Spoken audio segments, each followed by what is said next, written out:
کہتا ہے جی کہ مجھے پیشاب کی تکلیف ہے، وضو کے بعد اگر قطرے کپڑوں میں لگ گئے وہ لازمی کپڑے کو بدلنا ہوگا، دھونا ہوگا، اور وضو بھی اگر بار بار وہ قطرے گرتے رہتے ہیں تو جو وضو مغرب کو کریں گے وہ عشاء تک کافی ہے، چاہے قطرے گرتے بھی رہیں، آپ نیچے انڈر ویئر رکھیں تاکہ کپڑے جو ہے وہ مسجد میں قطرے نہ گریں، پھر عشاء کے لیے نیا وضو کریں۔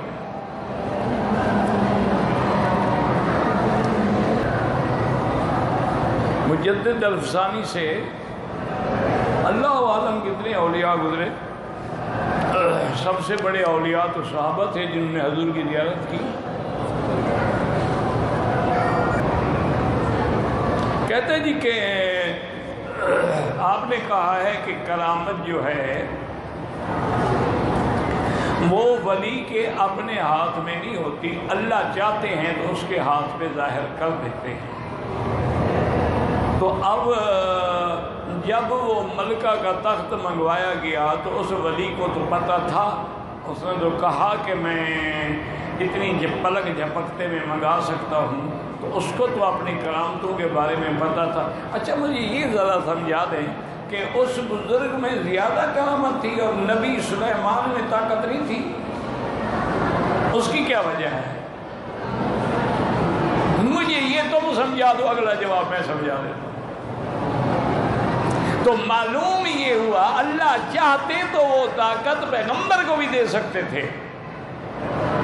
نہیں دی تو یہی بات بتلا رہی ہے کہ اللہ چاہتے ہیں جس کو چاہے دے دیں۔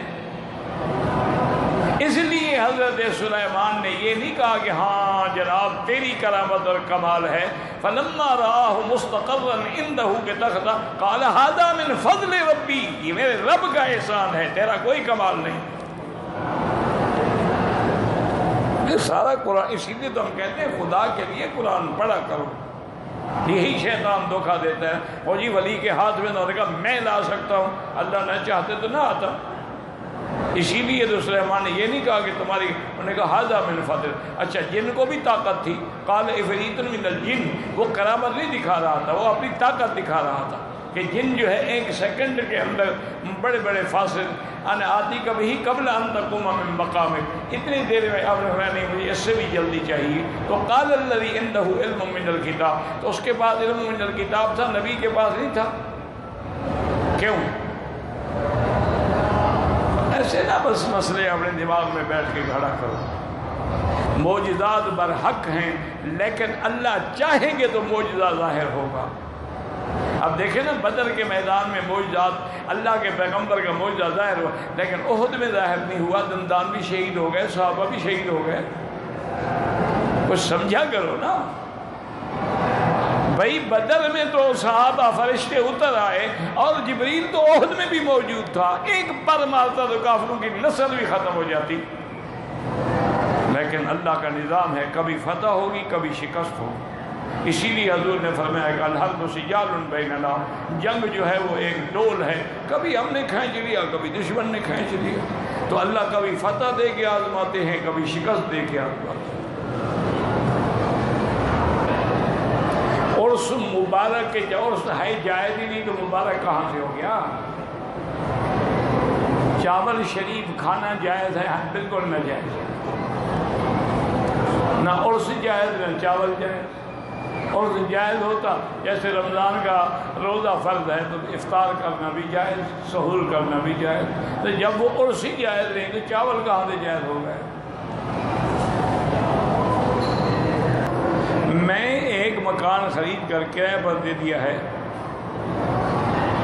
میرا کو کرایہ گھر میں خرچ ہو جاتا، جب دیکھو نا آپ نے کرایہ پہ دیا مکان 5000 روپے مہینہ اور 5000 روپے مہینے آپ کے خرچ ہو جاتے ہیں تو کوئی زکوٰۃ نہیں۔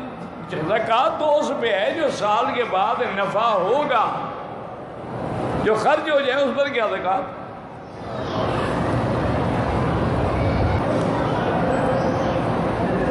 آج کل حجر اسود میں رش ہوتا ہے، وہ تو ہمیشہ ہوتا ہے، وہ آج سے تھوڑا ہے۔ حضرت عمر نے ایک دفعہ بوسہ دیا، سارے کپڑے پھٹ گئے، تو صحابہ نے پوچھا حضرت کیا؟ ہونے کا میں نے بس بوسہ دینا تھا اور لوگوں نے کپڑے ہی پھاڑ دیے، کیا کروں؟ تو اس کا مطلب ہے کہ اس وقت بھی یہ حال تھا۔ تو بہرحال جب اشارہ اس بوسے کے قائم مقام ہے تو دھکے دینے کی کیا ضرورت ہے؟ یا پھر ایسے ٹائم پہ آئیں کہ آپ مثلا رات 12 بجے آ کے طواف کریں، انشاءاللہ موقع مل جائے گا۔ آپ صبح 8-9 بجے طواف کریں، موقع مل جائے گا۔ آپ دن کے 11 بجے طواف کریں، انشاءاللہ حجر اسود کا بوسے کا موقع بھی مل جائے گا۔ اب یہ تو نہیں ہو سکتا نا کہ آپ مغرب اور عشاء کے درمیان جب عین رش ہوتا ہے اس وقت طواف کرو اور لوگ لین بنا کے کھڑے ہو جائیں آپ تم بوسا، تو یہ ممکن نہیں ہے۔